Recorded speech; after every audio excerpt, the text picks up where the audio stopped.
আসসালামু আলাইকুম ভিউয়ার্স, সবাই কেমন আছেন? আশা করি সবাই ভালো আছেন। তো আবারও আসলাম আপনাদের কাছে একটা নতুন ভিডিও নিয়ে।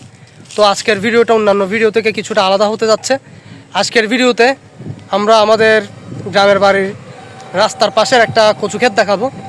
তো এই যে দেখতে পাচ্ছেন এখানে মাঠটা, এখানে আগে অনেক চাষ করা হতো, কিন্তু এখানে তেমন একটা এখন আর চাষ করা হয় না। শুধুমাত্র এখানে একটা কচু ক্ষেতই রয়েছে। তো সেই কচু ক্ষেতটা ঘুরে দেখাবো এবং এই মাঠের অন্যান্য যে সিনারি সেগুলোও দেখাবো। তো সম্পূর্ণ ভিডিও জুড়ে আপনারা আমাদের সঙ্গে থাকবেন। ততক্ষণ পর্যন্ত আসসালামু আলাইকুম। তো ভিউয়ার্স, এই যে দেখতে পাচ্ছেন এটাই হলো সেই কচু ক্ষেতটা এবং এর পাশে দেখতেছেন এটা হলো সে রাস্তাটা। এই রাস্তাটা ধরে আসলে বিলে যাই। তো আমি সম্পূর্ণ আপনাদেরকে ঘুরে দেখাচ্ছি এবং এখানে অনেক বড় বড় তাল গাছ রয়েছে। তো এই তাল গাছগুলো অনেক আগের।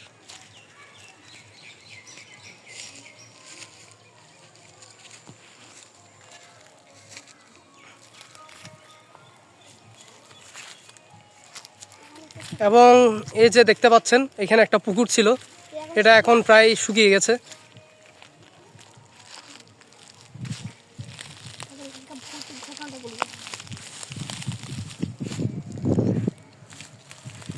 এবং ওই যে দেখতে পাচ্ছেন একেবারে ওই পাশের বাড়িটা।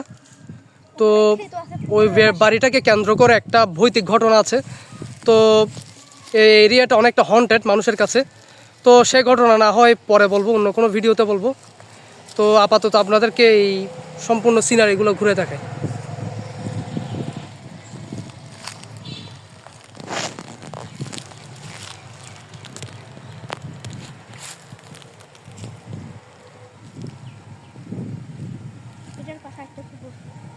তো এই পাশে হলো জঙ্গল একদম।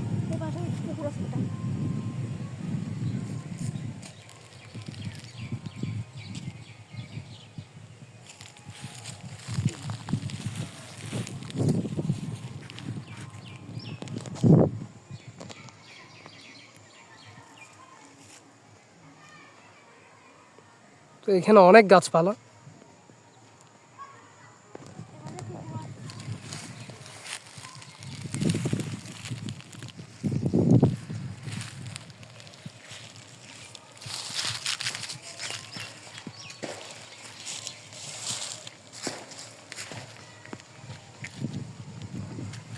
তো আমরা যখন এখানে ছোটোবেলা আসতাম আর কি, এখানে ধান চাষও করা হতো, কিন্তু এখন আর এখানে ধান চাষ করা হয় না। এমনকি আমি এখানে বেগুন চাষ করতেও দেখেছি। একবার যখন জানুয়ারি মাসে আমি যখন ক্লাস 3-তে পড়ি, এখানে আমার ছোটো চাচা আমাকে নিয়ে এসেছিল। তো ওনার সাথে এখানে এসেছিলাম আর কি। তখন প্রচুর চাষ হতো এখানে।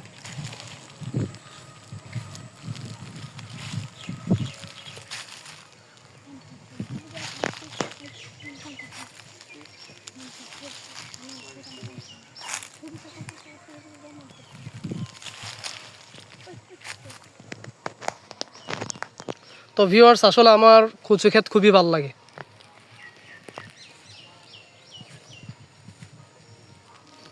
এবং রাস্তার ওই পাশে আরও একটা কচু ক্ষেত ছিল, কিন্তু ওখানে বাড়ি করার কারণে আর কি ওই কচু ক্ষেতগুলো এখন আর নেই।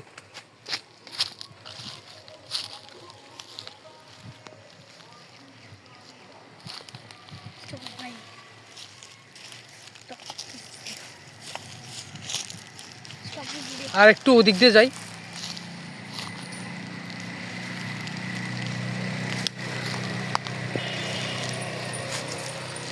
এখানে আসলে ভিউয়ার্স আমার হাঁটতেও ভয় লাগছে, কারণ এখানে সাপ খুব থাকতে পারে। আর এর পাশে যে পরিমাণ লতা পাতা গজিয়েছে সেটা আর বলার মতো না। আর একটু গেলে মনে হয় আমি পানিতে পড়ে যাব।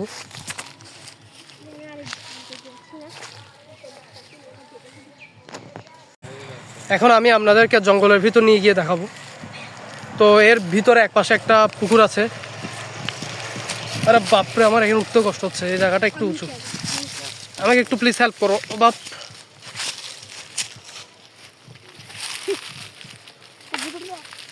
তো বেশি ভিতরে যাব না, এই যে পুকুরটা দেখাতে চাইছিলাম, এটার ঘাটও আছে একটা।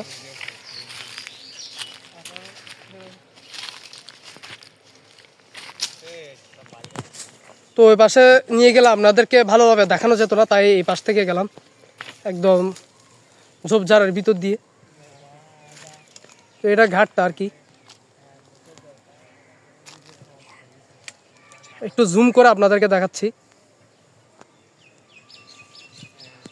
ওইদিকে দেয় বালুর পাশে জমিন।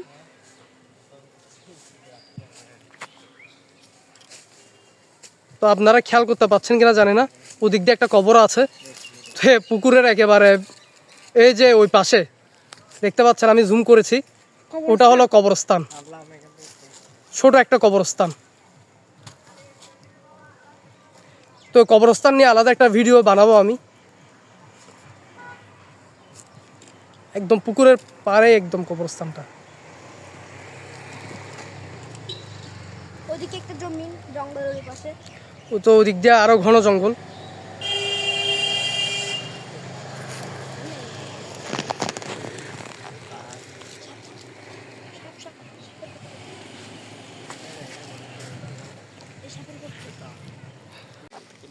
তো ভিউয়ার্স, এখানে হাঁটতেও ভয় পাচ্ছি, কারণ এখানে অনেক গর্ত রয়েছে। আনফর্চুনেটলি যদি এখানে আমাদের পা সাপের গর্তে পড়ে যায়, তাহলে বড় একটা দুর্ঘটনা করতে পারবে। তার একটু ওদিক দিয়ে নিয়ে দেখাই।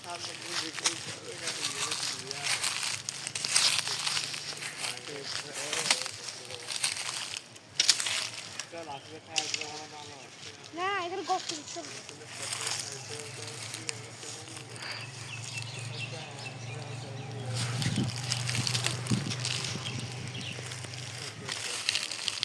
তো ভিউয়ার্স, আমি ভিডিও করা অবস্থায় পা ফেলতেও ভয় পাচ্ছি এখানে।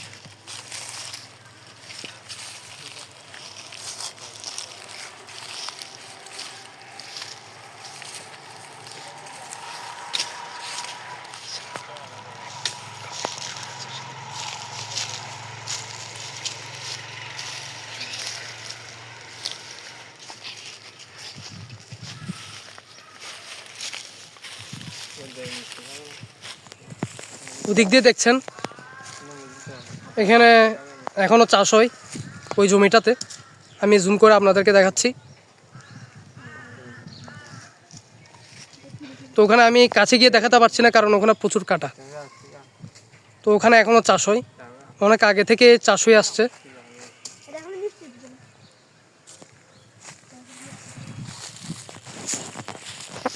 এটা কি খেজুর গাছ না? কোনটা? এটা এই যে ছোট, এটা হ্যাঁ তো ছোট একটা খেজুর গাছ। এটা তো এরকম খেজুর গাছ আমরা বিলের জঙ্গলের মধ্যে দেখেছি। এটা হচ্ছে বেত গাছ। তো ভিউয়ার্স, এটা একটা ছোট ভিডিও ছিল, শুধুমাত্র আপনাদের জন্য শেয়ার করা। আমি আপনাদেরকে পুকুরটা দেখালাম, আর যেই শুকিয়ে যাওয়া পুকুরটা সেটাও দেখালাম, এবং কচু ক্ষেতটা দেখালাম। তো আশা করি আপনাদের সব কিছু মিলিয়ে ভালো লেগেছে। এবং আমাদেরকে ভিডিওটা শেষ করতে হচ্ছে, আমাদেরকে এখনই বাসায় যেতে হবে, কারণ আমরা শহরের উদ্দেশ্যে রওনা হব আর কিছুক্ষণের মধ্যে। তো আমাদেরকে সব কিছু গুছিয়ে আর কি তারপর রওনা হতে হবে। তো ততদিন পর্যন্ত ভালো থাকবেন, সুস্থ থাকবেন। আগামীতে যখন আসবো বাড়িতে, তখন আপনাদেরকে আরও অনেক কিছু দেখাবো, অনেক কিছু শেয়ার করব। ততক্ষণ পর্যন্ত ভালো থাকবেন। সবাইকে আসসালামু আলাইকুম।